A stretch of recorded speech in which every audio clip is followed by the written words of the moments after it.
Hello everyone, welcome to பர்னாட்டி gardening. இன்றைக்கி வீடியோவில் பார்க்க போகிறது சாமந்தி கண்ணெல்லாம் நம்ம எந்த மண்ணில் நட்டால் சூப்பராக ஃபாஸ்ட்டாக வளரும், அதே சமயத்தில் பூக்களும் பூக்கும் சீக்கிரமாக.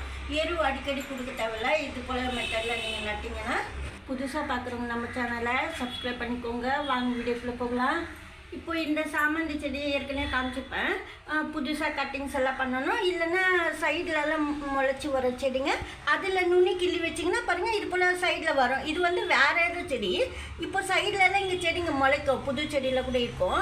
அது வந்து கட்டிங்ஸ் வச்சு நீங்கள் வேர் வர வச்சதுக்கப்புறமா இது போல் மண் ரெடி பண்ணிவிட்டு நடணும். இப்போ இந்த பழைய செடியில் நிறைய கன்று வந்திருக்கு, நான் தனியாக பிரிக்க போகிறேன். அதுக்காக இப்போ எப்படி நம்ம வீடியோ பண்ணணும், அதனால் நம்ம வீடியோவில் காமிச்சிட்டு சொல்லலான்னு சொல்லிட்டு பாருங்கள். ரெட் கலர் அடினியம் அழகாக பூத்துருக்கு. ஏன்னா மாடியில் வீடியோ பண்ணல நான், அதுக்காக நான் வந்து 2 பூ பறிச்சிட்டு வந்துட்டேன் காமிக்கிறதுக்கு. இது வந்து ட்ரை லீஃபு, அதாவது 3 பக்கமும் வச்சுருக்கிறேன் நான். இது வந்து ட்ரை லீஃபு, இங்கே ரெட் சாயிலு. இப்போ ரோஜா செடியில் வாங்குகிறோம், அது போல் அந்த மண் தான் இந்த செம்மண். கொஞ்சமாக வந்து கவுமேனூர், அதாவது மாட்டு சாணம் மக்கனது. காய்கறி கொஞ்சமாக வேஸ்ட் எடுத்துக்கிறேன். வாழைப்பழம் தோல், வெங்காயம் தோல் கொஞ்சம் போல் இருக்குது. முட்டை ஓடு ஒன்று இதில் இருந்தது, நொறுக்கிட்டு போட்டேன். ஆனால் நீங்கள் வந்து நொறுக்கிட்டெல்லாம் போடக்கூடாது, தூள் பண்ணி தான் நல்லா பவுட்ரு பண்ணிவிட்டு போடணும். நான் அதில் இருந்ததுனால நான் நொறுக்கிட்டேன், அதுக்கு சொல்கிறேன்.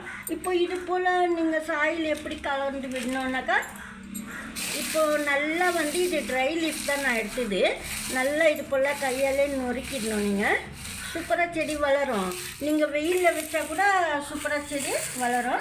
வெயில் கூட செடி எதுவும் செய்யாது. எந்த சாமந்தி செடியாக இருந்தாலும் ஹைப்ரிட் கூட இந்த சாயிலில் நீங்கள் நட்டு மாடியில் வச்சா கூட எதுவும் செய்யாது. இப்போ இந்த செம்மண் பாருங்கள், இந்த செம்மண்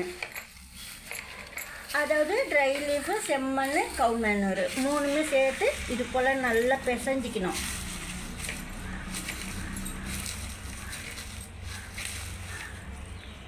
இது வந்து காய்கறி வேஸ்ட்டு. ரொம்ப உருளைக்கிழங்கு தோலெல்லாம் போடக்கூடாது, சும்மா கொஞ்சமாக தான் போடணும். நிறைய இதில் இருக்குது. கொஞ்சம் போல், அதாவது ஒரு 2 உருளைக்கிழங்கு தோலோ இல்லை 1 உருளைக்கிழங்கு தோலோ நீங்கள் எடுத்துக்கணும். ஏதாவது ஒரு வெண்டைக்காய் வேஸ்ட்டு, அது போல் நீங்கள் வந்து வெண்டைக்காய் வேஸ்ட்டு, அவரைக்காய் வேஸ்ட்டு வந்து இதோடு சேர்த்துக்கணும். சேர்த்துட்டு நல்லா இது போல் பிசைஞ்சிடணும். கொஞ்சமாக வந்து ஏதாவது மோரோ இல்லை இது போல் வெங்காயத்தோல், காய்கறி வேஸ்ட்டு தண்ணி இருக்கும் பாருங்கள், அந்த தண்ணி ஊற்றி நல்லா கலந்துக்கணும். அப்படி இல்லைன்னா ரைஸ் வாட்டர் மட்டுமே கூட சேர்த்துக்கலாம், புளிக்க வச்சது.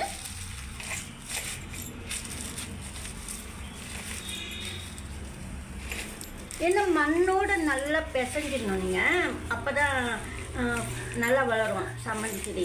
நான் இது போலெல்லாம் நட்டதுக்கப்புறமா நல்லா ஃப்ரெஷ்ஷாக வளருது பாருங்கள். இந்த பிளான்ட்டு கூட நான் முன்ன நடும்போது உங்களுக்கு காமிச்சிருப்பேன். இப்போ எந்த அளவுக்கு வளருது பாருங்கள். இப்போ தான் கரெக்டாக 1 மந்த் ஆகுது. நேற்று நைட்டு நான் பார்த்தேன் எத்தனை நாள் ஆகுது அந்த பிளான்ட்டு நட்டுன்னு சொல்லிட்டு. பாருங்கள், கொஞ்சமாக எடுத்து நம்ம இது போல் போட்டுக்கணும். இப்போது இது போல் போட்டுட்டு திருப்பி வந்து நம்ம மண் நல்லா கலந்துக்கணும். மண் சேராமல் இருந்தால் சரி வராது. அடிபாகத்தில் மண் ரொம்ப சேரலனாலும் பரவாயில்ல. லீஃபெல்லாம் கொஞ்சம் நிறைய போட்டு அடியில் வச்சுட்டு கூட நீங்கள் இது போல் கலந்து மேலுக்கு நட்டுடலாம்.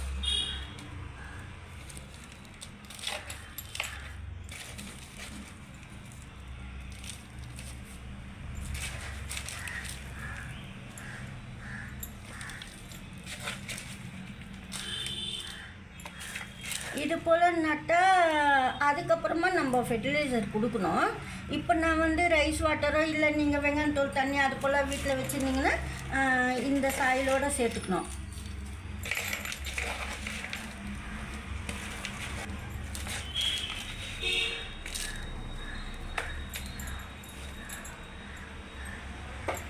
இப்போ வந்து இது போல் நல்லா சப்போஸ் இலையோடு மிக்ஸ் ஆகலை இன்னும் அப்படின்னா நீங்கள் லேசாக இது போல் செய்யணும். அப்போ தான் இன்னும் நல்லா போகும், மிக்ஸ் ஆகும் அந்த லீஃபோட.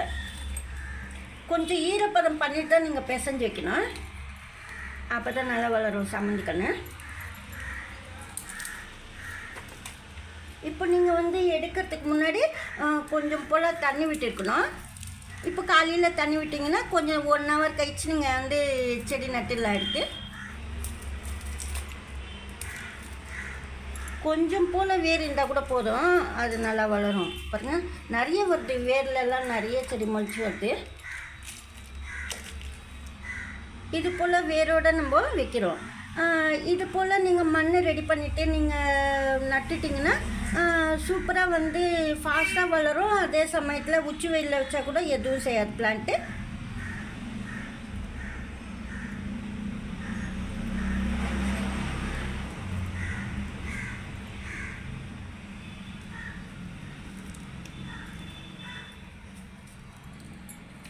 நீங்கள் ஒரு 2-3 கன்று வச்சா போதும். ரொம்ப குட்டி கண்ணாக இருந்ததுன்னா ஒரு 4-3 கன்று வைக்கலாம். இந்த பிரான்ச் வந்து வேரோடு தான் எடுத்துருக்கிறேன், அதாவது கட் பண்ணிட்டேன் கையாலேயே. நம்ம கட் பண்ணும்போது எவ்வளோ கூட வேர் இருக்குது பாருங்கள் அந்த தண்டுக்கு. அது போல் சின்ன சின்ன கன்று கூட அதுலேருந்து முளைச்சி வரும். நம்ம இது போல் எடுத்து நட்டுக்கலாம். மண் இது போல் ரெடி பண்ணிவிட்டு சொல்கிறேன். பூ பூத்து முடிஞ்சதுக்கப்புறமா இந்த பூச்செடி எல்லோ கலரு கீழேருந்து எலும்பெல்லாம் வரும் பாருங்க. அந்த பிளான்ட்டை நீங்கள் இதிலே கூட வச்சு வளர்க்கலாம், ஃபெர்டிலைசர்லாம் கொடுத்து. இல்லை இது போல் பாட்டுக்கு ரெடி பண்ணிவிட்டு திருப்பி புது செடியை உருவாக்கலாம். அப்படி இது போல் நீங்கள் நடும்போது சூப்பராக பிளான்ட் வளரும். உச்சி வெயிலில் கூட நம்ம வந்து வச்சுக்கலாம். இப்போ நான் ஈரப்பதமாக தான் நட்டிருக்கிறேன், தண்ணியெல்லாம் ஊற்ற மாட்டேன், அப்படியே நிழலில் வச்சுடுவேன். நாளைக்கு கொண்டு போய் வெயிலில் வச்சுடுவேன். நீங்கள் 2 டேஸ் கூட சப்போஸ் உங்களுக்கு சரியாக வரல, ரொம்ப உச்சி வெயிலாக இருக்குன்னா நீங்கள் 2 டேஸ் வச்சுருந்து 3rd டேலேருந்து நீங்கள் சன்லைட்டில் வச்சிடலாம்.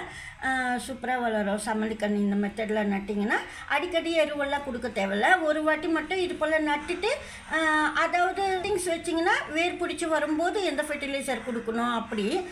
இல்லைன்னா வேரோடவே வச்சதுக்கப்புறமா இந்த மண்ணில் நட்டாலும் நம்ம எந்த ஃபெர்டிலைசர், ரெண்டுத்துக்குமே நான் கொடுக்குற ஃபெர்டிலைசர் வந்து நல்ல வேலை செய்யும் பிளான்ட்டுக்கு. நீங்கள் வந்து இந்த வீடியோ பார்த்துட்டு அடுத்த வீடியோ பாருங்கள், அப்போ நல்லாயிருக்கும். இந்த வீடியோவில் தான் பிடிச்சிருந்தா லைக் பண்ணுங்கள். நன்றி, தேங்க்யூ.